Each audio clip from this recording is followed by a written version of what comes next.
तहे दिल से मैं धन्यवाद करूंगा। ये अनमोल अवसर परमेश्वर ने हमारे लिए दिया है और तमाम परमेश्वर के दासों को और इस सभा के सभापति परमेश्वर के दास को भी और अन्य तमाम प्रभु के लोगों को भी जय मसीह की। एक नया दिन में परमेश्वर की उपस्थिति में आने का अवसर खुदा ने हमें अदा की है। जैसे सन्नी पास्टर ने बोला, नया लुक में इसलिए है कि मैं नया जगह पे हूँ। अभी मुंबई से सुबह मैं पुणे पहुंच गया, तो मीटिंग कैंसिल नहीं करूं सोच के मैंने आप लोगों को बताया नहीं। यहाँ मेरा मित्र प्रभु के दास हैं, आप में से कुछ लोग जानते हैं, पास्टर टेनिसन। आपके कलीसिया में हूँ मैं और सारणी वाले सब जानते हैं उन्हें, मेरे साथ में उधर भी आया करता था। तो वो प्रभु के दास के सेवकाई के क्षेत्र में हूँ। वो यहाँ पुणे में विश्रांतवाड़ी चर्च ऑफ गॉड की कलीसिया में सेवारत है। तो हम परिवार के साथ आज सुबह यहाँ आए हैं और कल सुबह दूसरे एक जगह पे होंगे, पुणे में ही होंगे, लेकिन दूसरे एक प्रभु के दास के साथ होंगे। वो भी सारणी वालों के ही पास्टर हैं। मेरे वहाँ रहने के कुछ साल के बाद वहाँ सेवकाई किए पास्टर शिबू के शिबू, उनके पास होगा प्रभु के आगमन में देरी हो तो कल। और कल के वहाँ के अपना मीटिंग खत्म होने के बाद में फिर वापस मुंबई जाने के लिए चाहते हैं। तो अभी तक हमारे यात्राओं में भी परमेश्वर ने सहायता किया है। आप लोगों के प्रार्थनाओं के लिए भी मैं धन्यवाद देता हूँ। आगे भी हमारे यात्रा सेवकाई इन तमाम बातों के लिए आप लोगों के प्रार्थना को हम चाहते हैं। इस कलीसिया और यहाँ सेवारत परमेश्वर के दास परिवार को भी आप अपने प्रार्थनाओं में स्मरण करें।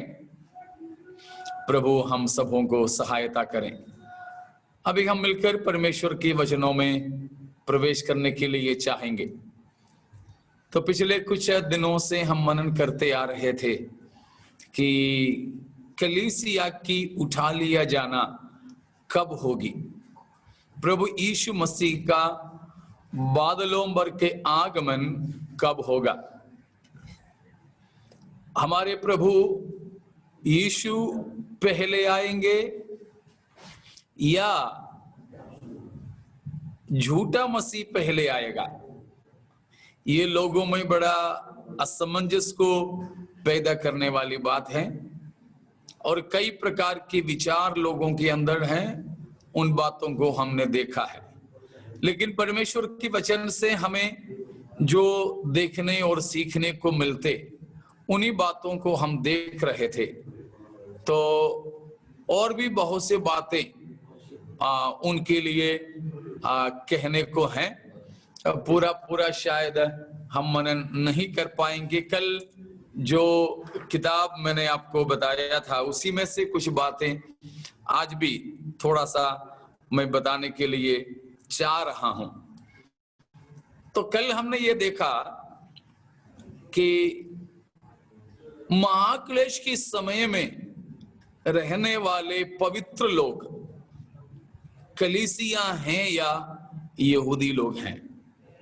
तो हमने इन्होंने इस किताब में कलीसिया महाक्लेश में से होकर गुजरेगी बताने या साबित करने के लिए बताए गए उन तमाम वचनों को हमने लिया और देखा कि वो सब की सब यहूदी पवित्र लोगों के लिए बताया है।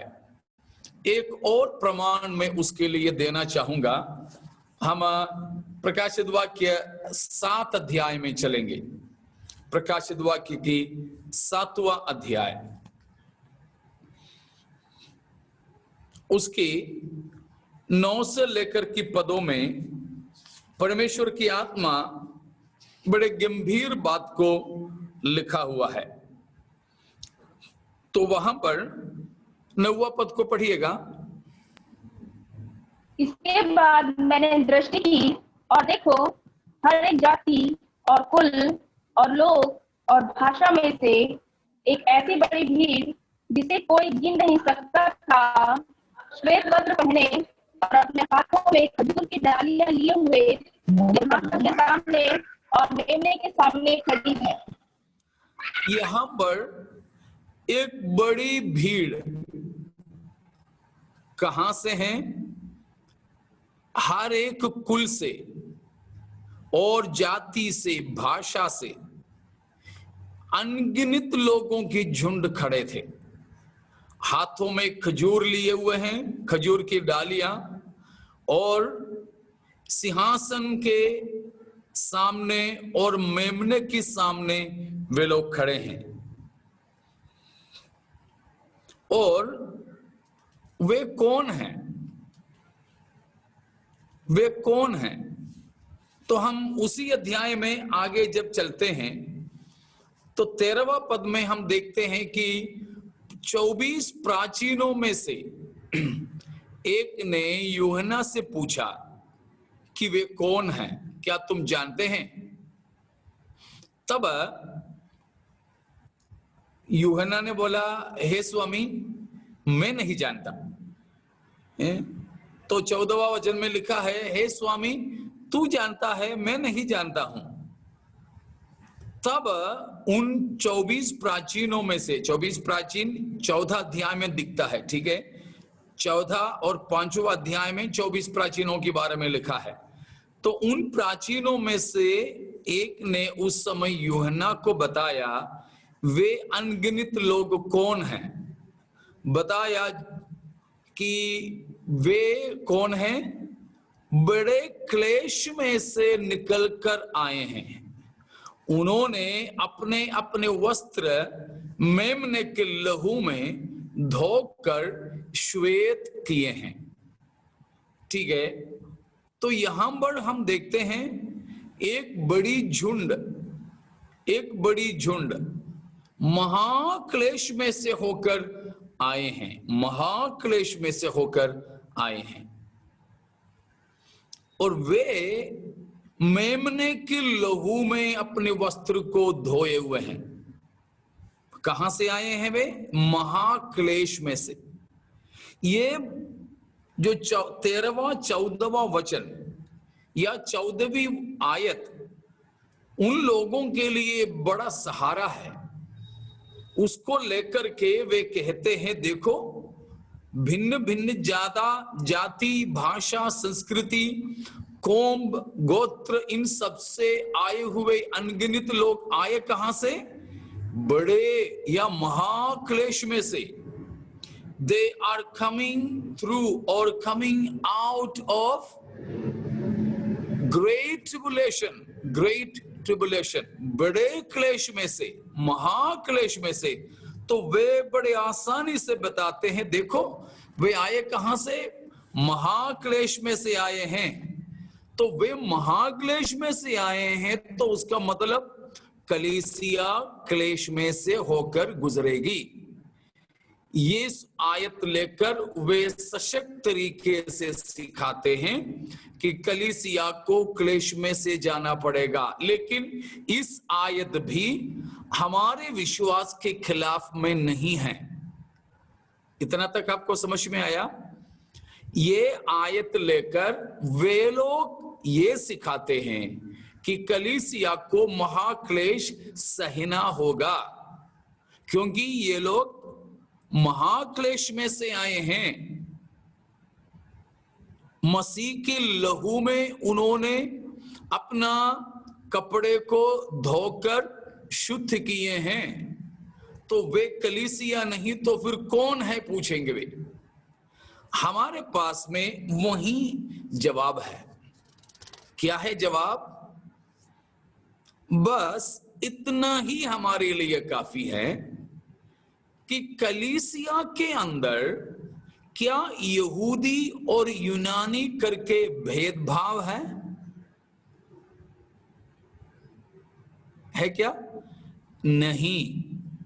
कलीसिया के अंदर यहूदी अलग और गैर यहूदी अलग नहीं है। यहां ये 7वें अध्याय में यहूदी अलग और गैर यहूदी अलग गिने गए हैं। कैसे? 1 से लेकर 8 तक की पदों में किसके बारे में बताया है? 7वां अध्याय प्रकाशित वाक्य, उसकी 1 से लेकर 8 तक की पदों में किनके बारे में बताया है? इस्राएलियों के बारे में, इस्राएल के 12 गोत्रों के बारे में। ठीक है, इस्राएल के 12 गोत्रों से मोहर लगाए जाने वाले लोगों की गिनती हम 1 से लेकर 8 तक की पदों में देखते हैं। मतलब इस्राएलियों को बिल्कुल अलग कर दिया। और 9 से लेकर की पदों में जो अनगिनत लोगों की गिनती हैं, उनमें कोई भी व्यक्ति हैं जो यहूदी समाज में से हैं? कोई नहीं, क्योंकि यहूदी समाज में से जो लोग हैं वे केवल 8वां पद तक है। उनको बिल्कुल ही अलग कर दिया। 1,44,000 का एक झुंड, वो मात्र यहूदी है। यहूदियों के 12 गोत्रों में से 12,000 हजार के हिसाब से 1,44,000 लोग हैं। ठीक है, समझ में आ रहा ना? कठिन तो नहीं है? ठीक है, तो यहूदियों में से 1,44,000 की गिनती हम यहां देखते हैं। 12 गोत्र में से 12,000 हर एक गोत्र से 12,000। ये 12,000 यहूदियों के माथे पर मोहर लगाते हैं, माथे पे मोहर लगाते हैं।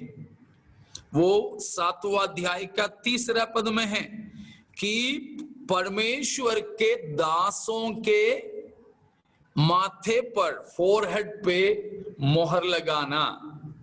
वो कौन सा मोहर है हमें नहीं मालूम। फिलहाल बस इतना हम जाने कि परमेश्वर के लोगों के, परमेश्वर के दासों के, इस्राएली भक्तों के माथे पर परमेश्वर ने अपना मालिकपन का मोहर लगा दिया। इतना ही फिलहाल हमारे लिए जानना ठीक है कि साइन ऑफ और the seal of the ownership of God, sign या मोहर, सील किसको दर्शाते हैं? मालिकपन को दर्शाते हैं। मोहर मालिकपन को दर्शाते हैं। हमारे डाक विभाग के पास में हमने अपना एक चिट्ठी दे दिया, अपना कोई खत दे दिया, तो अपना ही हमने खरीदा हुआ है। हमने खरीदा कोई चिट्ठी या कोई लिफाफा, कोई खत, उसमें चिट्ठी हम लिख करके व्यक्तिगत तौर पर अपना किसी को भेज रहे हैं और हमने उनकी पेटी में डाल दिया, पोस्ट बॉक्स में डाल दिया, और किसी डाकिया आकर उसको ले लिया और लेकर इंडियन पोस्टल डिपार्टमेंट करके, भारतीय डाक विभाग करके जो मोहर है, काला शाही में डुबो करके मारा। बस उसके बाद हम बोलोगे भाई वो चिट्ठी मेरा है, मुझे दे दो, मैंने ही डाला था, दे देंगे ना, क्योंकि अब वो मोहर लगाया गया लिफाफा किसका हो गया?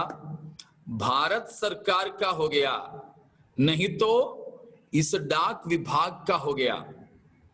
मोहर किसको दर्शाता है? सुरक्षा को दर्शाता है, मालिकपन को दर्शाता है।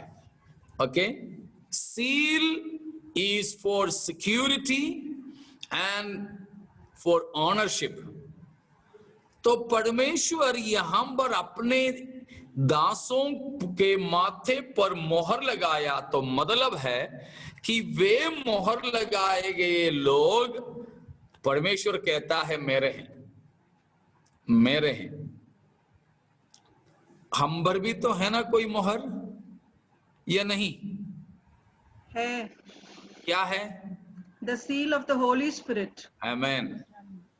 हम पर जो मोहर लगाया है पवित्र आत्मा का मोहर है।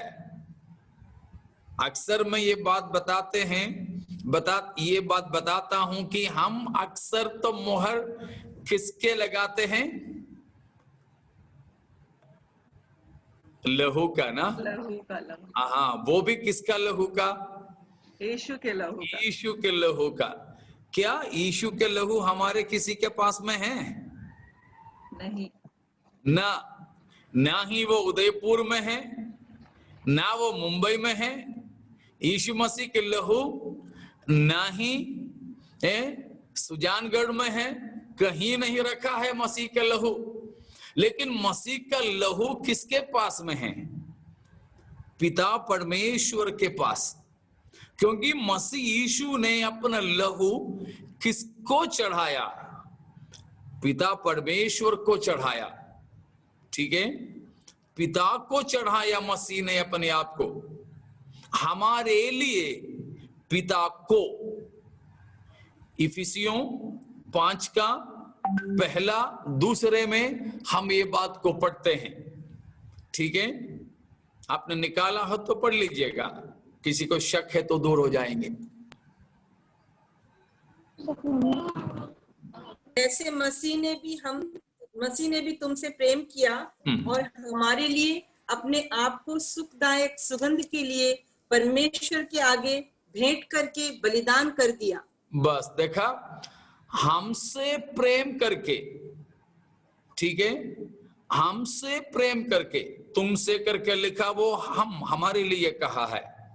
पौलुस ने कहा तुमसे, हम कहेंगे हमसे प्रेम किया और हमारे लिए यीशु मसीह ने अपने आप को सुखदायक सुगंध के तौर पर परमेश्वर के आगे भेंट करके बलिदान कर दिया। तो यीशु मसीह ने अपने आप को हमारे लिए तो दे दिया, मगर किसके आगे चढ़ाया खुद को? पिता परमेश्वर के आगे।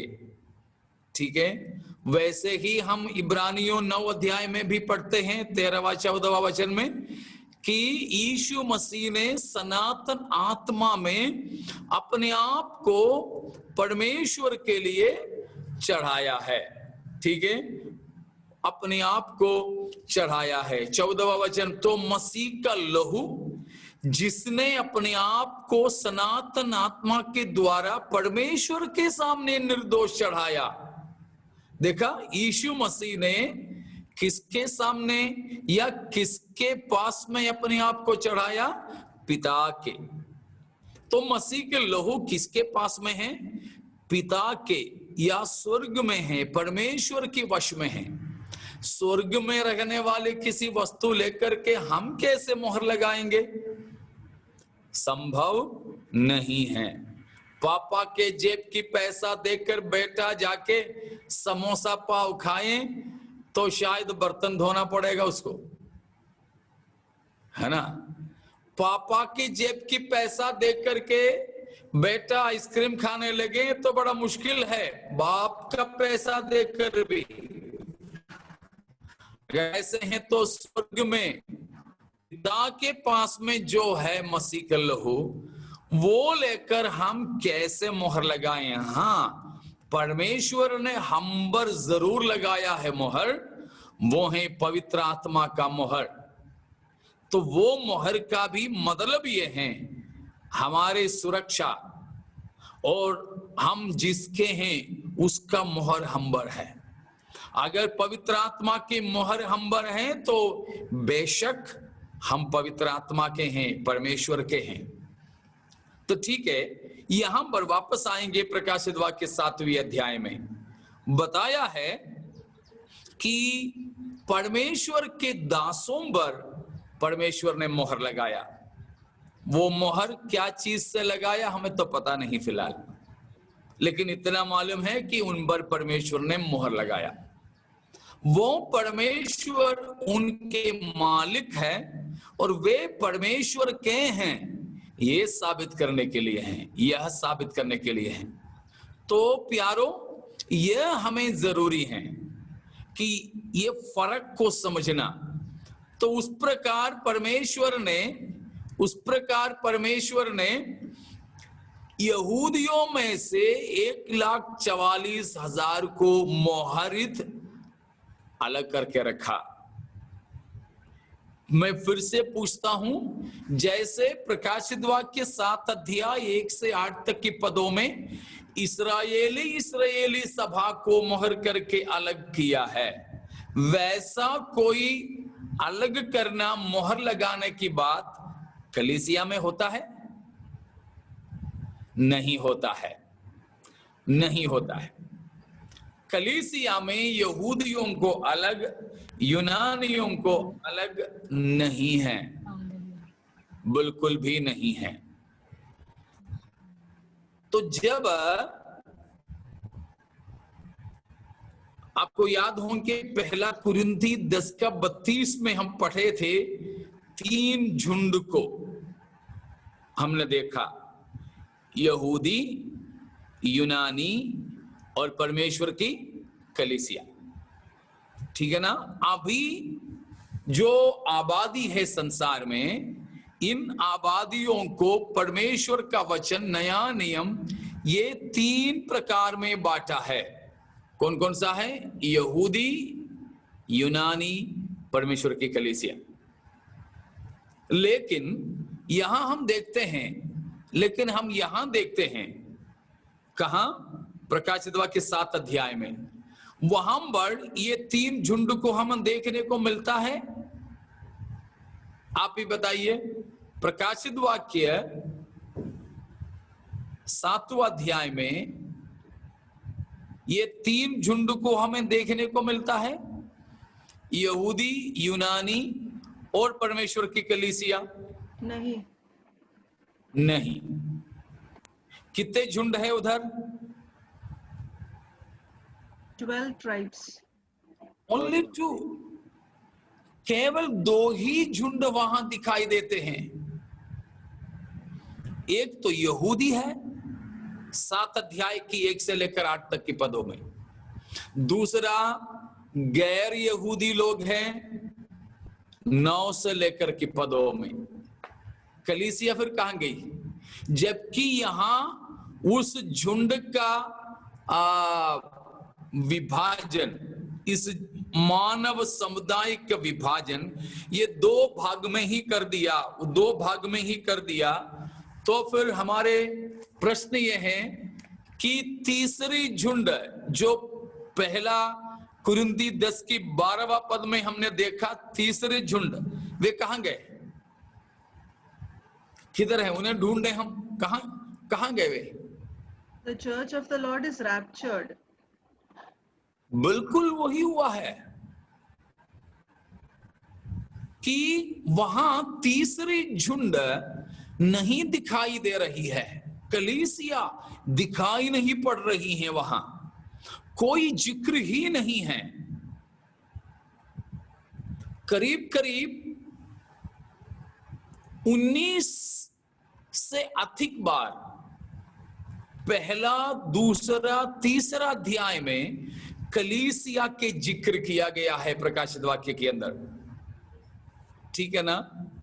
तो करीब 19 बार के आसपास कलीसिया के बारे में प्रकाशित वाक्य 1, 2, 3 अध्यायों में लिखा है। लेकिन 4 अध्याय से लेकर 18वां अध्याय तक, उसके बाद हम कलीसिया को कहीं नहीं देखते हैं, लेकिन ये 2 ही झुंड को देखते हैं, यहूदी गैर यहूदी, यहूदी गैर यहूदी। उसका मतलब तीसरी झुंड कलीसिया, चाहे दो में से कोई एक बात हमें मानना होगा कि वो ये है, चाहे कलीसिया उस समय शुरू होने से पहले की बातें लिखा है, नहीं तो कलीसिया उठा ली जाने के बाद की बात लिखा है। समझ में आ रहा है ना? तो प्रकाशित वाक्य 7 अध्याय में दिए गए लोगों की गिनती वो कलीसिया के स्थापना से पहले की बात है या कलीसिया के उठा लिए जाने की बाद की बात है? आपको क्या लगता है? मेरे कहना मत मानिएगा। उड़ा ले जाने के बाद परमेश्वर कलीसिया उड़ा ले बंदो। ये तो पक्का है कि कलीसिया की स्थापना से पहले वाली बात तो नहीं, बिल्कुल भी नहीं। उसमें किसी को भी कोई शक नहीं होगा, उसमें किसी को भी कोई शक नहीं। लेकिन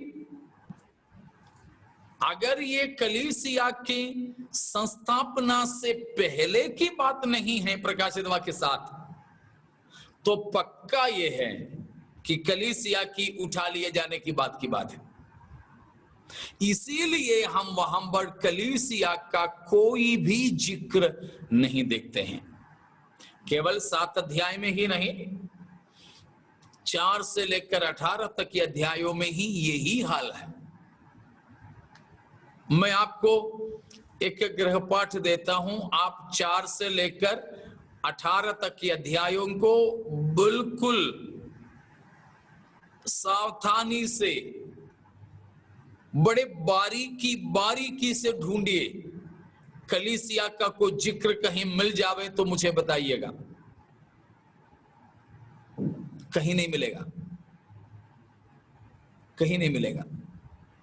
तो उसका मतलब लोगों को यहूदी और यूनानी करके 2 भागों में बांटकर अगर कहीं पर भी बताया है तो वो कलीसिया की जमाना नहीं, चाहे कलीसिया से पहले या कलीसिया के उठा लिए जाने के बाद। यहां तो बात केवल इसी के लिए है कि कलीसिया की उठा लिए जाने के बाद की बातें यहां पर लिखा हुआ है। समझ में आ रहा है ना? कोई संदेह? तो यहां पर हम इसीलिए स्पष्टता से बता सकेंगे कि जो महाक्लेश में से आए हुए इन अनगिनत लोगों के झुंड, उनको फिर हम क्या नाम देंगे? कलीसिया नहीं है, यहूदियां भी नहीं है, तो फिर क्या नाम देंगे हम उनको? उनको हम यह नाम देने के लिए चाहेंगे tribulation saints. They are therefore called the tribulation saints. तो saints from Jewish community, saints from the Church of God, and saints during the Great Tribulation, all these groups are different. They have different identity. उनकी पहचान ही तो अलग अलग है। ठीक है, उनकी पहचान ही तो अलग अलग है। उनके पहचान ऐसे अलग अलग है कि यहूदी या इस्राएली सभा अलग से, कलीसिया दूसरा झुंड अलग से, इन दोनों में से भिन्न एक तीसरी झुंड यहां पर हो रहे हैं, वे हैं महाक्लेश के पवित्र लोग। ट्रिबुलेशन सेंट्स मतलब महाक्लेश के समय के पवित्र लोग वे कहलाते हैं। महाक्लेश के समय के पवित्र लोग इसीलिए हैं उनको कलीसिया से बिल्कुल अलग करके बताया गया है। ठीक है, अलग करके बताया गया है। इतना समझ में आ गया? इसीलिए हम ये बात बिल्कुल सही मान सकेंगे कि कलीसिया को झूठा मसीह के महाक्लेश के रजीम से, समय से, जमाने से, शासन से होकर गुजरना नहीं पड़ेगी, नहीं पड़ेगी। एक और बात वहां पर यह है कि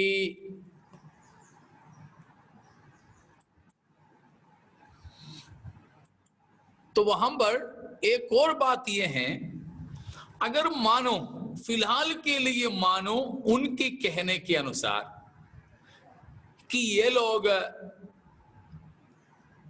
कलीसिया के लोग हैं, मानो फिलहाल उनके लिए हम मानते हैं,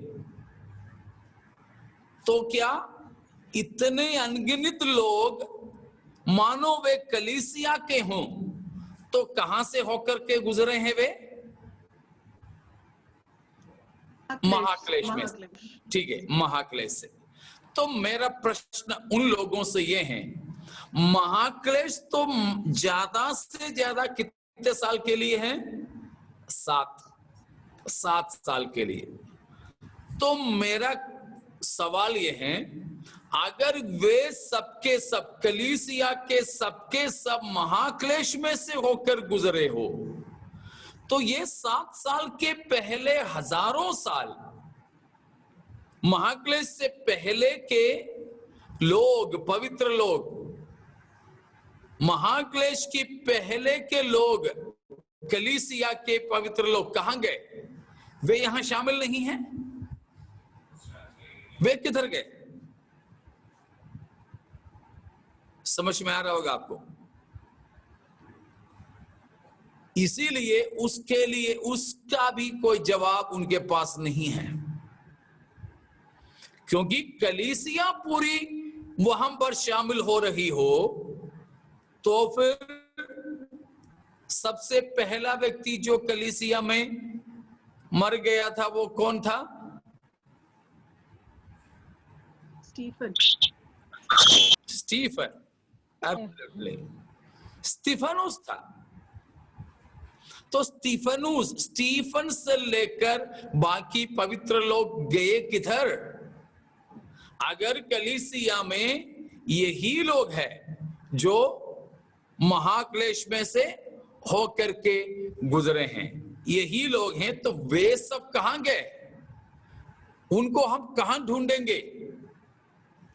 इसीलिए यहां जो बताए गए ये लोग हैं वो महाक्लेश के ही समय के लोग हैं, क्योंकि हमारे परमेश्वर के पास में योजना बहुत है। वो अद्भुत युक्ति करने वाला परमेश्वर है। Praise God. अगम्य ज्योति में और बुद्धि में रहने वाला परमेश्वर है। इसीलिए लोगों को बचाने के लिए हमारे परमेश्वर के पास में उपाय बहुत है। इसलिए प्यारों, फिर से हम अपनी बात को रख रहे हैं कि कलीसिया उठा ली जाने के बाद ही इस संसार में झूठा मसीह का कुराज्य होगा, वो राज करेगा। बड़े बेईमानी के साथ में, चतुराई के साथ में, मानवता का थोड़ा सा भी उनके अंदर नहीं होगा। ऐसा स्थिति में वो इस संसार में राज करने आने से पहले मसीह के लहू के द्वारा खरीदे कलीसिया उठा ली जाएगी। इसीलिए हमको उन किसी भी महाक्लेश की, नहीं तो इस प्रकार की विपत्ति वाली किसी बातों से हमें बिल्कुल भी घबराने की जरूरत नहीं है।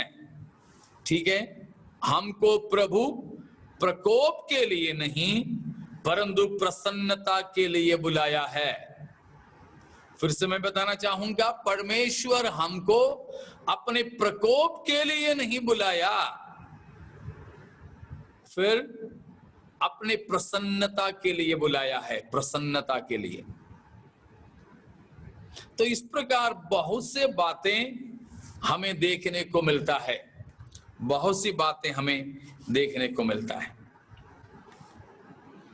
और आगे हम पढ़ेंगे या देखेंगे कि झूठा मसीह के आमद से पहले कलीसिया संसार से प्रभु के पास में चली जाएगी। उसका अगला कारण यह है, प्रभु यीशु मसीह ने हमको क्या वादा किया, हमको मसीह ने दिया हुआ प्रतिज्ञा क्या है? मैं आपके लिए जगह बनाने जा रहे। ठीक है, मैं आपको लेके जाऊं मेरे साथ। ठीक है, तो मसीह हमको ये वादा किया है कि मैं तुम्हारे लिए जगह तैयार करने जा रहा हूं, और जैसे ही तुम्हारे लिए भवन तैयार होगा वैसे ही मैं आकर तुम्हें अपने यहां ले जाऊंगा, ताकि जहां मैं रहूं वहां तुम रहें। ये वादा किया है, या यीशु मसीह ने ये वादा किया है कि जब सब कुछ पूरा हो जाएगा और तुम जब दुष्ट या झूठा मसीह के द्वारा सताए जाएगा और पूरा सताए जाने के कोटा पूरा होने के बाद में मैं आऊंगा और तुम्हारे साथ रहूंगा। कौन सा वादा दिया हमें?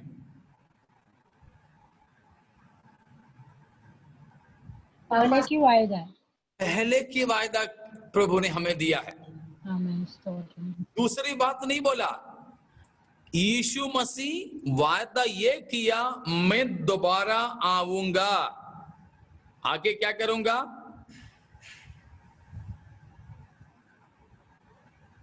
आके क्या करूंगा? तुम्हें ले जाऊंगा। तुम्हें ले जाऊंगा। कहां? अपने साथ ले जाऊंगा, अपने पिता के घर। अपने पिता के घर, अपने पिता के घर। लेकिन जो लोग बोलते हैं कि कलीसिया की रहते रहते ही झूठा मसीह आएगा, जो लोग बताते हैं वे इसकी समाधान कभी नहीं ढूंढे जो प्रभु ने हमें दिया हुआ प्रतिज्ञा है। क्या प्रतिज्ञा? मैं फिर आऊंगा, तुम्हें लेकर जाऊंगा। नारा याद है ना? नारा याद है? क्या था हमारा नारा? हमारा प्रभु यीशु मसीह आएगा, हाँ, मैं अपने साथ ले जाएगा। बिल्कुल। हम उसको आमने सामने देखेंगे, हम उसके समान हो जाएंगे। और प्रभु यीशु मसीह मिरास में हमें मिल जाएगा। और वो हमारे साथ रहेंगे। हाँ, बिल्कुल। प्रभु यीशु मसीह आएंगे, हमको साथ ले जाएंगे। मैं जानता हूं आएगा ले जाएगा करके बोलना है व्याकरण में, एक वचन में, लेकिन मेरा मसीह से मेरी आदर के कारण मैं बहुवचन का क्रिया शब्द इस्तेमाल कर रहा हूं। यीशु मसीह आएंगे। शायद भाषा में गलत होगा, लेकिन मेरी भाषा में, मेरा प्रेम और आदर में उसमें कोई गलती नहीं है। ठीक है, इसीलिए मैं उसको जानबूझ के ही बता रहा हूं कि मेरा प्रभु आएगा, वो मुझे अपने साथ ले जाएंगे, ताकि मैं मसीह के साथ हमेशा हमेशा रहूं, हम मसीह को आमने सामने देखें, और अगला वादा ये है कि हम मसीह के समान बन जाएंगे, और आखिरी में हम मसीह को ही अपना हिस्सा होकर के पाएंगे। मैंने हमारे शाम के मलयालम बाइबल क्लास में पूछता हूं, तो पूछा हुआ एक सवाल मैं आपसे भी करना चाहूंगा। हमने देखा ना अभी हमारे नारा लगाने में कि प्रभु यीशु मसीह के साथ जाएंगे और मसीह को आमने सामने हम देखेंगे जैसा वो है। तो मेरा प्रश्न ये है, हम पहले इसमें से क्या होगा? ध्यान से सुनकर मुझे जवाब दीजिएगा। पहले क्या होगा इसमें कि मसीह के समान हम बन जाएंगे पहले, या मसीह को हम आमने सामने देखेंगे पहले? क्या होगा? मसीह के समान बन जाएंगे पहले। हाँ,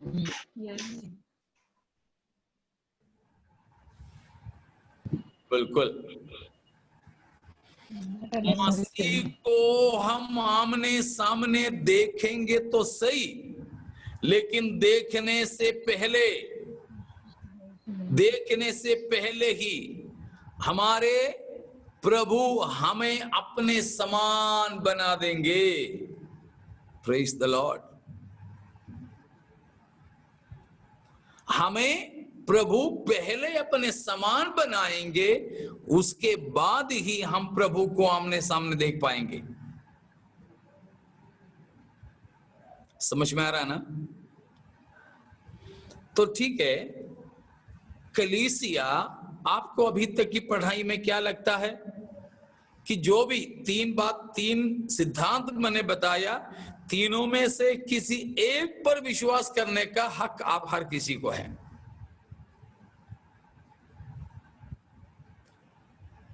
तो हम क्या निष्कर्ष निकला है अभी तक की हमारी शिक्षा में से कि कलीसिया को महाक्लेश में से जाना पड़ेगी, या कलीसिया झूठे मसीह की आगमन से पहले ही रैप्चर उठा ली जाएगी? कलीसिया पहले रैप्चर हो गई। बिल्कुल। और भी ढेर सारे बातें हैं, इसमें बताए गए ये तमाम बातों के जवाब हम इस प्रकार दे सकेंगे। बिल्कुल हम दे सकेंगे। उसी प्रकार की बातें हैं उन लोगों की जो आर्ग्यूमेंट में होता है। ठीक है,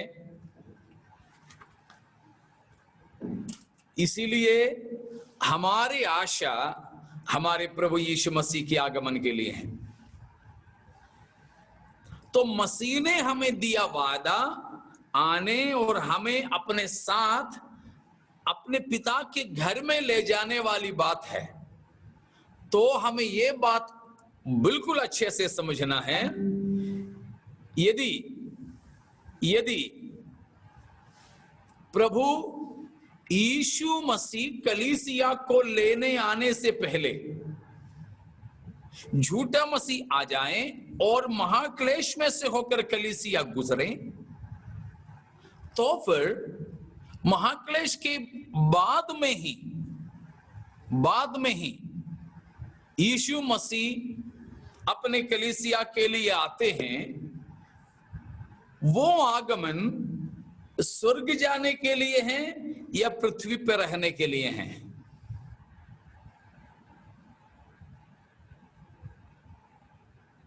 पृथ्वी पे रहने के लिए। बिल्कुल। अगर महाक्लेश के बाद ही मसीह आकर हमको अपनाएंगे, तो फिर हमको पिता के घर ले जाने की बात ही नहीं होता है। बात ही नहीं होता है। उसके लिए तो मैं ऐसे कहना चाहूंगा, तो फिर हम तो मसीह के दुल्हन है ना, तो यीशु मसीह सीधे सीधे आकर यहीं धरती पर हमारे साथ रहने लग जाए, तो उसका मतलब है कि यीशु मसीह अपनी दुल्हन को अपने घर ले जाने लायक नहीं है, परंतु ससुराल में ही आके बसने लगे। ये बिल्कुल भी नहीं होगा, बिल्कुल भी नहीं होगा। हमारे प्रभु यीशु मसीह सो जेंटलमैन है, बिल्कुल एक आदरणीय, क्या बोलते उसके लिए, सज्जन। ठीक है, सज्जन ना, इतना बड़ा और बढ़िया सज्जन है कि वो हमारे इतने दिनों तक दुल्हन को मसीह क्या आशा देता रहा है। मैं आऊंगा। देखिए, यीशु मसीह ने कलीसिया को ये आशा देता रहा है कि मसीह आएंगे और हमें लेकर जाएंगे, लेकिन आखिरी में देखा कि यीशु मसीह लेके नहीं जा रहे, बोलते कि मेरे पास में टाइम नहीं है, इसलिए तुम तैयार रहना, मैं उधर से आऊंगा, लेकर के हम चले जाएंगे। वो बाद में देखेंगे उधर उधर जाने का। नहीं प्यारो, मसीह ऐसों में से नहीं है। हमारे मसीह जेंटलमैन है, सज्जन है, ठीक है। तो मसीह यीशु अगर महाक्लेश से पहले नहीं आता, कलीसिया को लेकर नहीं जाता, तो यीशु मसीह झूठा निकलेगा कि सच्चा निकलेगा? झूठा निकलेगा। झूठा निकलेगा। मसीह तो बिल्कुल झूठा निकलेगा। आप क्या सोचते हैं, संभव है वो? बिल्कुल भी नहीं, कदापि नहीं, कदापि नहीं। हमारे परमेश्वर ऐसा परमेश्वर है जो झूठ बोल ही नहीं सकता। Praise God. एक और बार हम देखिए तीतुस पहले का दूसरा, तीतुस पहले अध्याय का दूसरा वचन। उस अनंत जीवन की आशा पर जिसकी प्रतिज्ञा परमेश्वर ने, जो झूठ बोल नहीं सकता, सनातन से की है। देखा, हमें प्रभु ने दिया हुआ प्रतिज्ञा कब से किया था? सनातन से किया था। सनातन से मतलब अनादि से, बिफोर वर्ल्ड बिगैन। सो प्रभु ने हमें दिया हुआ वायदे, अनंत जीवन के वायदे, वो सनातन से किया गया है। कौन सा परमेश्वर ने दिया है ये वायदा? झूठ बोल ही नहीं सकता। Praise God. जो परमेश्वर झूठ ऐसा नहीं कि नहीं बोलता है, बस अभी बोलता तो नहीं, लेकिन चाहिए तो बोल सकता हूं। हमारे तो हाल यही है ना, बोलते तो नहीं। कुछ लोग बोलते हैं कि ठीक है भाई, ठीक है, ऐसे हैं, तो ये बाइबल आज के लिए, ये बाइबल को मैं यहां धर रहा हूं, अब तो मेरे हाथ में बाइबल नहीं है, अब तो मेरा हाथ खाली है, अब मैं करूंगा। लेकिन उस प्रकार नहीं है। हमारे प्रभु झूठ बोला नहीं और कभी बोल ही नहीं सकता, बोल ही नहीं सकता। वो झूठा कभी नहीं होने वाला, झूठ कभी नहीं बोलने वाला मसीह ने हमें दिया हुआ प्रतिज्ञा, क्या प्रतिज्ञा है? अनंत जीवन की वायदा। कब दिया? सनातन से दिया।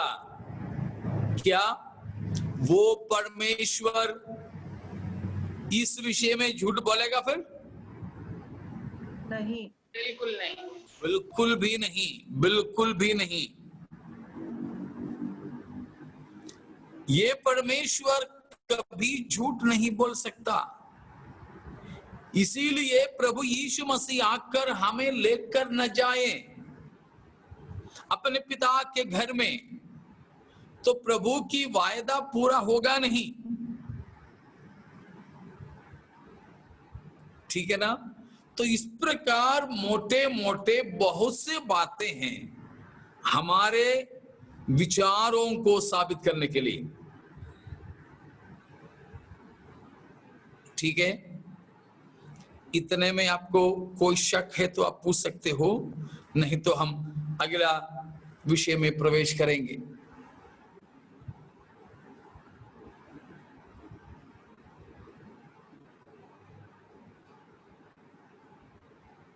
ठीक है, तो फिर हम आगे चलेंगे। तो ये झूठा मसीह के बारे में थोड़ा सा, ज्यादा नहीं, थोड़ा सा मैं आपको बताने के लिए चाहता हूं। झूठा मसीह मनुष्य होगा या फिर और कोई? आप क्या सोचते हो? मनुष्य। मनुष्य होगा। मनुष्य होगा, मनुष्य होगा। पूरा पूरा हमारे जैसे? हाँ। Yes.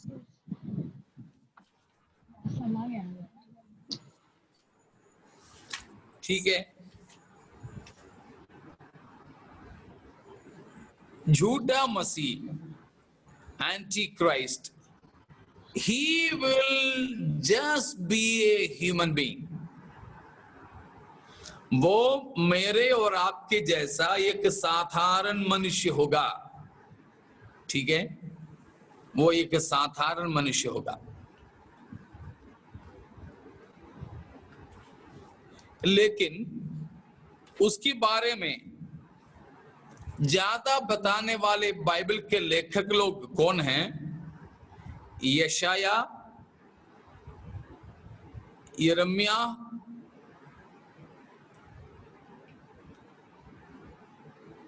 यहेजकेल, दानियल। भजन संहिताएं,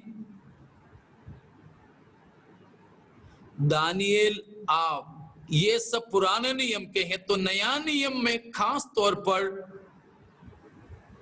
यीशु मसीह ने कहा, पौलुस और यूहन्ना। तो पुराने नियम में खास तौर पर झूठा मसीह का जिक्र करने वाले लोग, लेखक लोग हैं यशाया, यिर्मयाह, यहेजकेल, दानियल।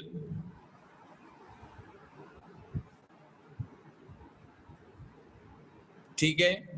और भजन संहिताओं में भी कहीं कहीं जिक्र है। नया नियम में उसके बारे में ज्यादा बताने वाले दो लोग पौलुस और यूहन्ना हैं। पौलुस और यूहन्ना हैं।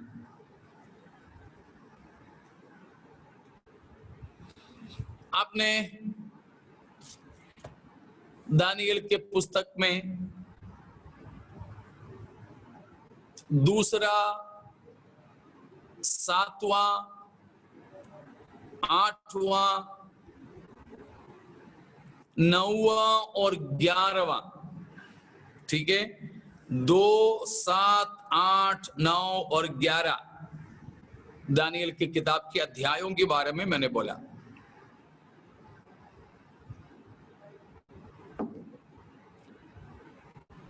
इन अध्यायों को पढ़ोगे तो दानियल बड़े खुलासा किया है झूठा मसीह का।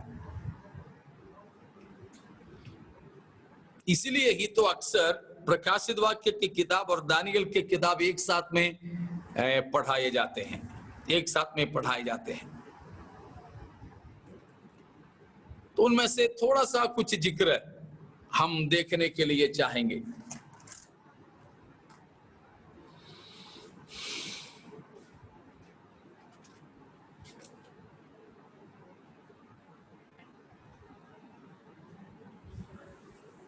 दानियल के पुस्तक, फिलहाल हम दानियल में जाएंगे। झूठा मसीह को इतना लोकप्रिय करने वाला व्यक्ति तो दानियल है।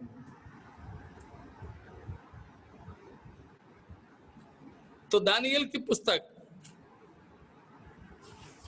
दूसरा अध्याय में, 7वां अध्याय में, 8वां अध्याय में हम सपनों को या दर्शनों को देखते हैं। ठीक है, सपनों को या फिर दर्शनों को देखते हैं। वहां पर दिखाए गए दर्शन या सपना खास तौर पर भविष्य में पृथ्वी पर होने वाले बादशाहतों के बारे में थे। पहले भी शायद मैंने 1-2 बार आपको बताया था कि इन अध्यायों के, दानियल 2:7, खास तौर पर ये 2 अध्यायों के आधार पर विश्व भर में कितने बादशाहत होना चाहिए था, आपको याद होंगे जरूर।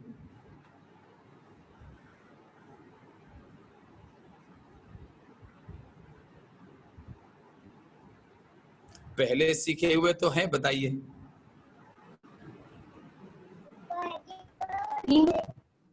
नहीं, 4।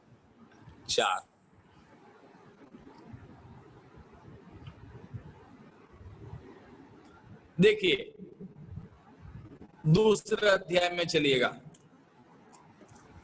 दानियल का दूसरा अध्याय।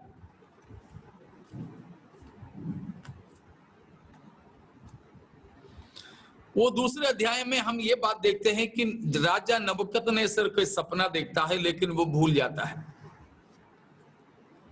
और सुबह सुबह, शायद रात को सारे ज्ञानवानों को बुलाया होगा, वो क्यों राजा है ना, उसको खुद को नींद नहीं आ रहा, तो फिर सोचा होगा कि मुझे नींद नहीं आ रही, कोई नहीं सोना है। कभी कभी ऐसे होता है ना, कभी आपको तो पेट दर्द हुआ होगा, नहीं तो दांत दर्द हुआ होगा, तो उस दिन आपको नींद नहीं आएगी। खास तौर पर यह सब दर्द रात को ज्यादा होता है, दिन में कैसे भी निकल जाते हैं, क्योंकि दिन में तो लोग है, मिलना जुलना, बात करना, ये सब हो जाता है, तो ये भूल जाते हैं। लेकिन शाम के समय में बाकी कुछ नहीं है, बस यही महसूस होता है। सब लोग खाना खाए लेकिन हम खाना भी नहीं खा पा रहे हैं। खाना खा के सब लोग गुड नाइट, यहां तो दर्द से तड़प रहा है, बोल रहे हैं गुड नाइट, शुभ रात्रि। कौन सा शुभ रात्रि है? सब शुभ रात्रि बोल करके जाके सो गए, और अपन दर्द की मारे तड़प तड़प करके कूद रहे हैं यहां।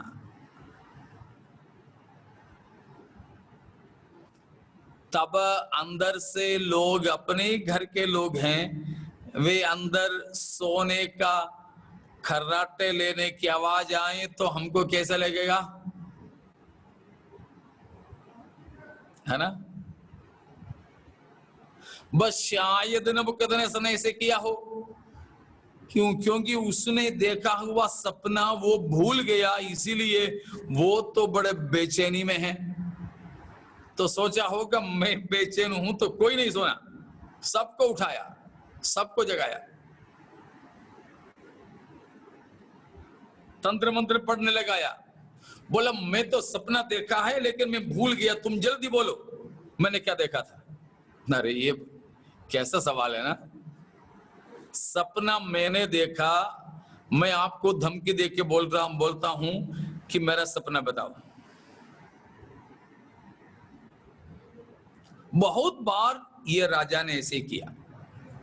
उन सब के बारे में हम दानियेल की पुस्तक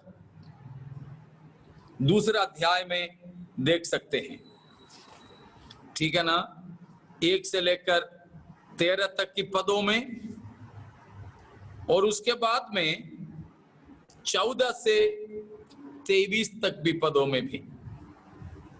24वां पद से 24 से यहां नबी यानी दानियेल नबूकदनेस्सर को सच्चाई बता रहा है, सच्चाई बता रहा है कि उसने क्या सपना देखा था, और उसके बाद में उसकी 34 से लेकर 35 से लेकर 35 और 36वां पद वो उस सपने की अर्थ बता के दे रहा है। तो ठीक है, उतने में आपने देख लिए होंगे 2 अध्याय की 31, 32 और 33, ओके, 31 to 33, 31 से लेकर 33 तक की पदे। इन पदों में आप जरा जल्दी देखिए, राजा एक बड़ा सा, पढ़ना नहीं अभी, आप सभी लोग अपने अपने बाइबल में देखिए कि वहां एक बड़ा सा मूरत का, एक बड़ा सा मूरत का एक तस्वीर है, एक बड़ा मूरत।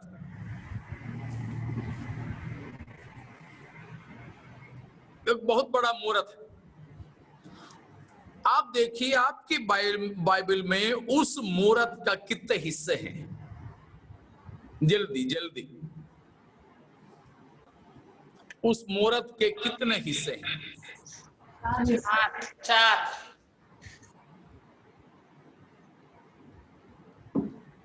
और कुछ?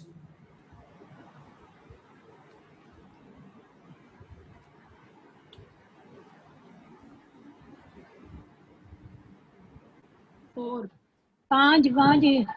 5 हिस्सा मिला आपको।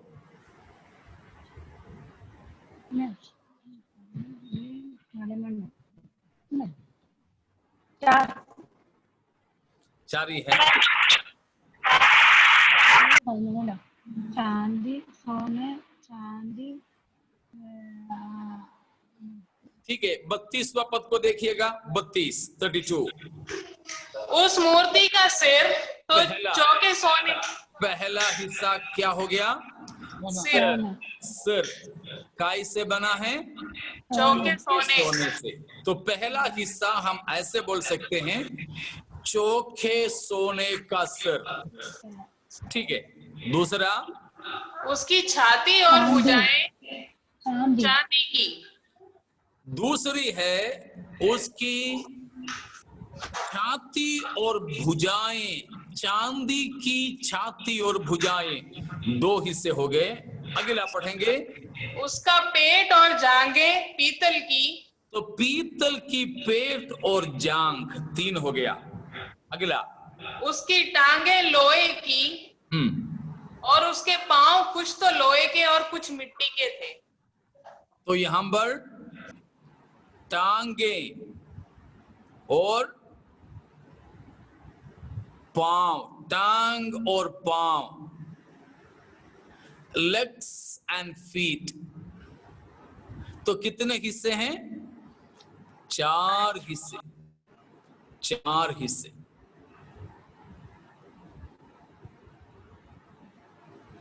ठीक है, ये क्या है? ये तस्वीर नहीं तो ये मूरत किस चीज का है, या मूरत किसको दर्शाता है? राज्यों को, बादशाहतों को। कब से कब तक की बादशाहत? दानियेल ही नहीं तो नबूकदनेस्सर की समय से लेकर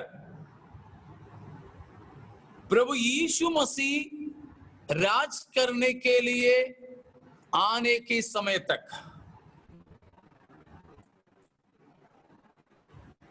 ठीक है, नबूकदनेस्सर की समय से लेकर प्रभु यीशु मसीह इस संसार में अपने राज्य संस्थापित करने के लिए आने के समय तक बताया है। ये 4 प्रकार के शासन या बादशाहत संसार में होगी। वे कौन कौन है करके आपको मालूम जरूर होंगे। कौन कौन है वे?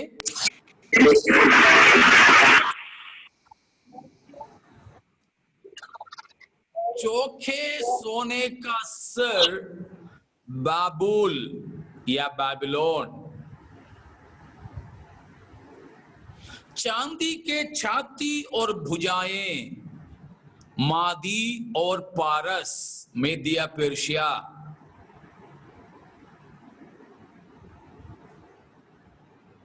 और पीतल के पेट और झांग व यूनान ग्रीस,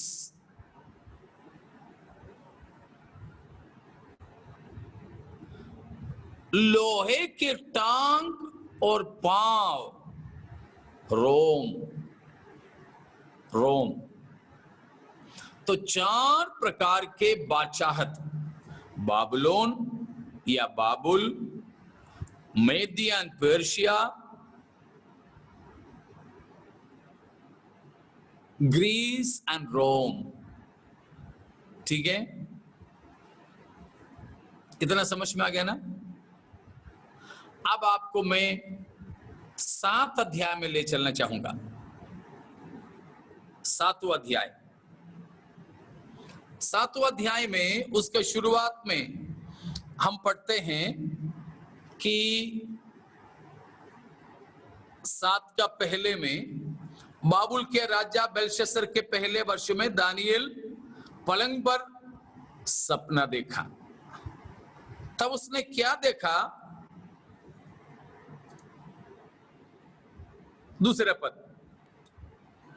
दानियल ने यह कहा, मैंने रात को यह स्वप्न देखा कि महासागर पर चारों ओर आंधी चलने लगी। तब समुद्र में से 4 बड़े जंतु जो एक दूसरे से भिन्न थे निकल। ठीक है, दानियल ने यहां पर सपना देखा। दूसरा अध्याय में नबूकदनेस्सर ने सपना देखा। किसका सपना था? बड़ा सा मोरद का सपना। ठीक है, बड़ा सा मोरद का सपना। लेकिन दानियल ने सपना देखा, वो काय का सपना था? जानवरों का, पशुओं का सपना। ठीक है, पशुओं का सपना। दूसरे अध्याय में मोरद का कितने हिस्से थे? 4। 7 अध्याय में कितने पशु हैं? 4 जंतु। 4 जंतु है, 4 है। मतलब दूसरे अध्याय में भी 7वां अध्याय में भी बताई गई ये बात एक ही है। 4 हिस्से मोरद का, बराबर में 4 जंतु 7 अध्याय में। ये दोनों जगह पर क्या दर्शाए जा रही हैं? क्या दर्शाए जा रहे हैं? 4 एम्पायर्स, 4 वर्ल्ड पावर्स। ऐसे 4 शासक और शासन, ऐसा 4 बादशाहत जो विश्व भर में अपना अधिकार को फैलाएंगे। वे चारों कौन कौन है? हमने देखा है, बाबिलोन है, मेदिया पेर्शिया है, ग्रीस है, उसके बाद रोम।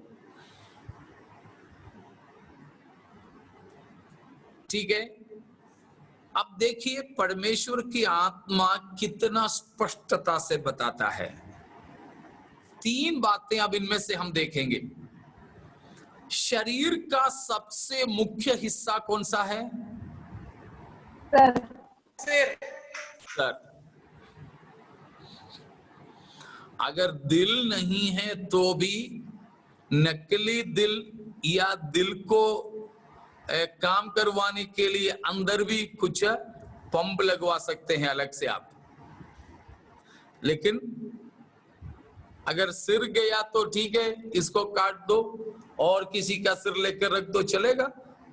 नहीं तो ये निकल जाने तो हम बिना सिर के घूमेंगे, क्या फर्क पड़ता है, हमको शर्म नहीं आता भाई, चलता है नहीं। तो शरीर का सबसे मुख्य हिस्सा है सिर। धातुओं में सबसे मुख्य कौन सा है? मेटल्स में गोल्ड, सोना। जानवरों में सबसे राजा कौन है? लायन। और पक्षियों में रानी कौन सी है? ईगल। उसमें थोड़ा सा शक है इसलिए थोड़ी धीमी हो गई। ईगल। बिल्कुल ईगल है। देखिए, शरीर में राजा सिर, धातुओं में राजा सोना, जानवरों में राजा सिंह और पक्षियों में रानी ईगल, नहीं तो उकाब। देखिए, ये दोनों अध्यायों में ये चार बातें आपको मिलेगा। मूरत का सिर, ठीक है, मूरत का सोने का सिर, सिर भी आ गया उधर, सोना भी आ गया। 7 अध्याय की 3रा पद में आप पढ़ोगे तो वहां पर हमें मिलता है एक सिंह की नाई एक जंतु। और ऐसा जंतु को आपने कभी देखा? ऐसे कोई सिंह को आपने कभी देखा जिसकी पीठ पे उकाब के पंखे हैं? नहीं ना? नहीं। लेकिन दानिएल ने उसी प्रकार का एक जंतु देखा। ये चारों आ गए, सिर आ गया, सोना आ गया, शेर आ गया, उकाब आ गया, चारों आ गए। ये चारों के द्वारा क्या दर्शाया गया है, किसके लिए बताया गया है? वो बाबुल और बाबुल का राजा। देखिए 2रा अध्याय,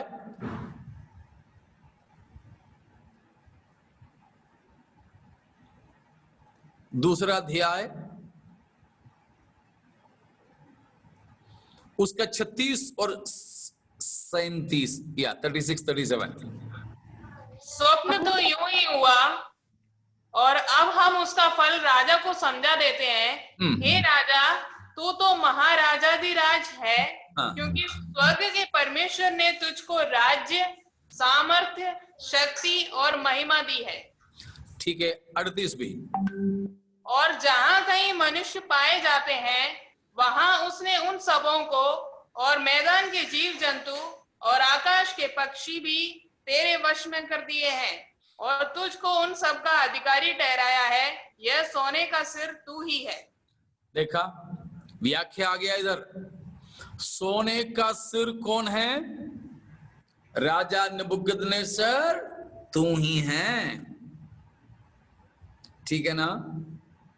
तो यहां हम ज्यादा नहीं रुकेंगे, हमको झूठा मसीह के बारे में देखना है। हम उसके लिए पृष्ठभूमि मात्र यहां तैयार कर रहे हैं। पृष्ठभूमि तैयार करके, बीज बो करके आज हम छोड़ देंगे, पूरा दिन में सिंचाई करेंगे, कल वो किया जाएगा अगर प्रभु की आगमन में देरी रहा तो, ठीक है? इसलिए हम केवल अभी मिट्टी तैयार करते हैं। तो 4 साम्राज्य, नहीं तो 4 बादशाहत, उसमें पहला हुआ है बाबुल, और बाबुल का बादशाह नबूकदनेस्सर।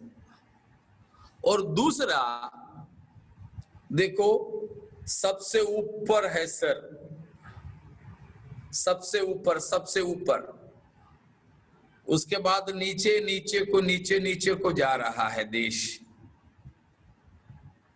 ठीक है ना। तो बाबुल के बाद में छाती और भुजाएं आ गए, लेकिन जैसे सिर के उतना महत्व नहीं है छाती और भुजा को, उसी प्रकार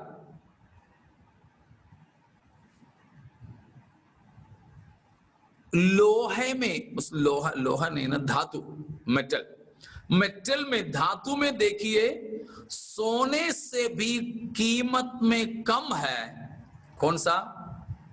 चांदी।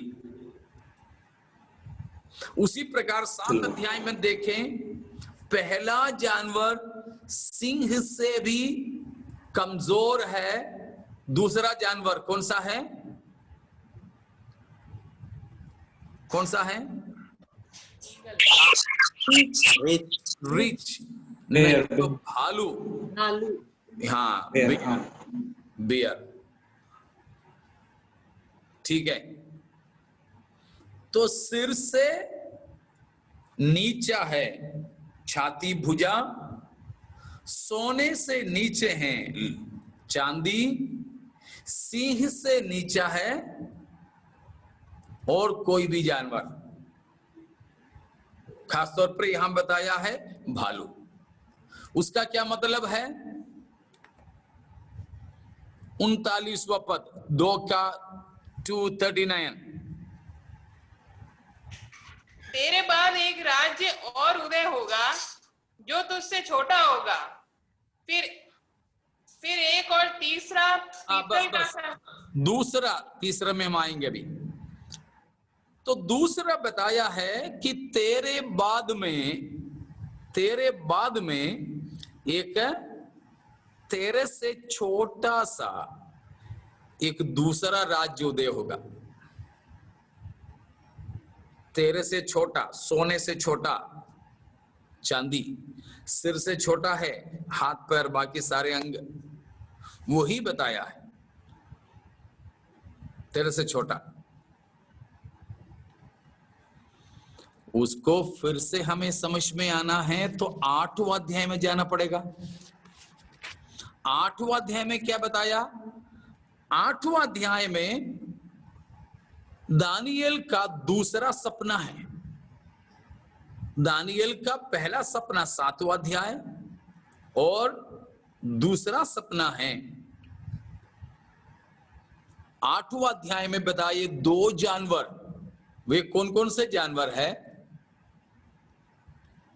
राम एंड ही गॉट, मेढ़ा और बकरा। दानियल 8वां अध्याय में एक मेढ़ा को देखता है राम, और एक बकरे को देखता है।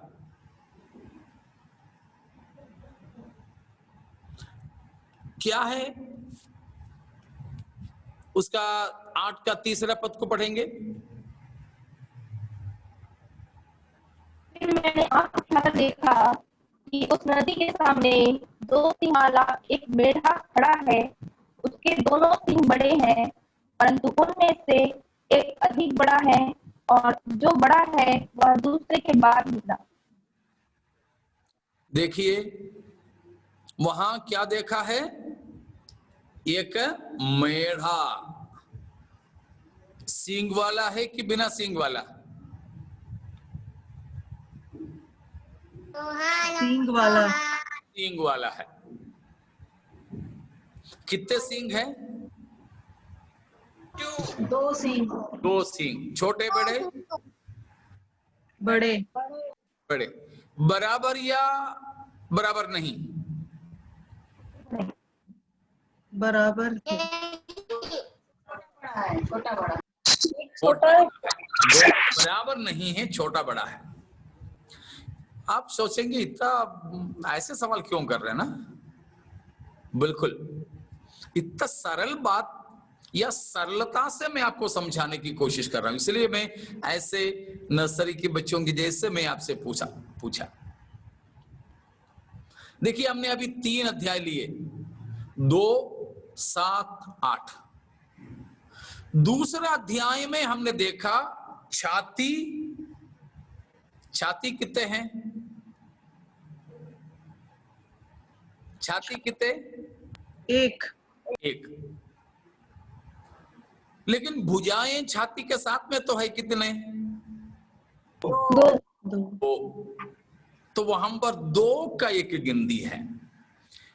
ठीक है। 7वां अध्याय में आते समय में भालू बियर को देखते हैं। बियर कितने हैं?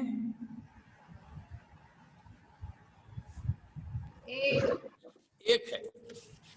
लेकिन उसकी बाजू, उसकी बगल, उसका एक साइड के बारे में कुछ लिखा है? एक पांजा केवल उठा हुआ है। पांचा, उसकी 2 पंचों के बारे में लिखा है। ठीक है। और 8वां अध्याय में मेढ़ा कितने सींग? 2 सींग। देखिए दूसरे अध्याय में भुजा 2 है, 2 हैंड्स। और 7 अध्याय में रीछ का एक भुजा उठा हुआ है, एक नीचा है। और 8 अध्याय में 2 सींग वाला मेढ़ा। अरे भाई, हर एक मेढ़ा के तो 2 ही सींग होता है, फिर क्या विशेषता? हाँ, विशेषता है, इस मेढ़ा तो विशेष ही है। तो उसमें क्या है? 2 का कोई बात आया है ना? 2 भुजाएं, 2 पंजे, 2 सींगे। क्या है 2 का मतलब? 2 kingdoms together. 2 kingdoms united together.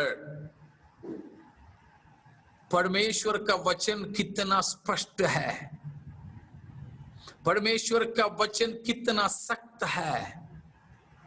Praise God. तो यहां पर बताया है 2 देश एक साथ जुड़कर एक बादशाहत बने हैं, इसलिए उनका नाम है मेडिया एंड पर्शिया। मादी और पारस दोनों के एक साथ में हैं। एक चीज और बोलकर मैं समाप्त करता हूं। आपके पास भी तो 2 भुजाएं हैं ना? आप बताइए, आपकी दोनों भुजाएं बराबर है या नहीं है? नहीं है। एक मोटा है, थोड़ा सा पतला है, दूसरा। बिल्कुल। एक स्ट्रांग है और एक वीक है। बिल्कुल।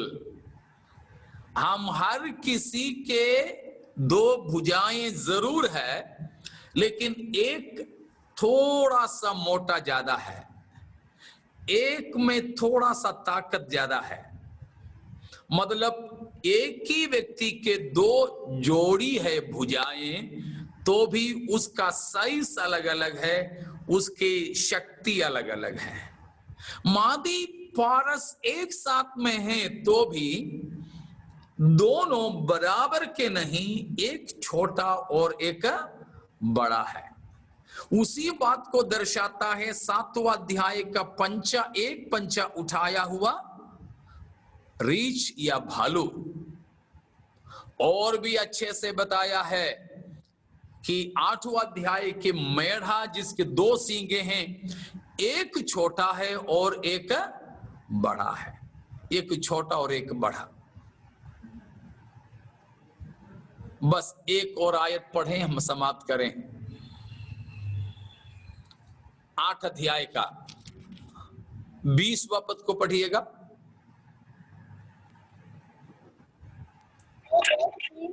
जो 2 है, इसका अर्थ मादियों और फारसियों के राज्य से है।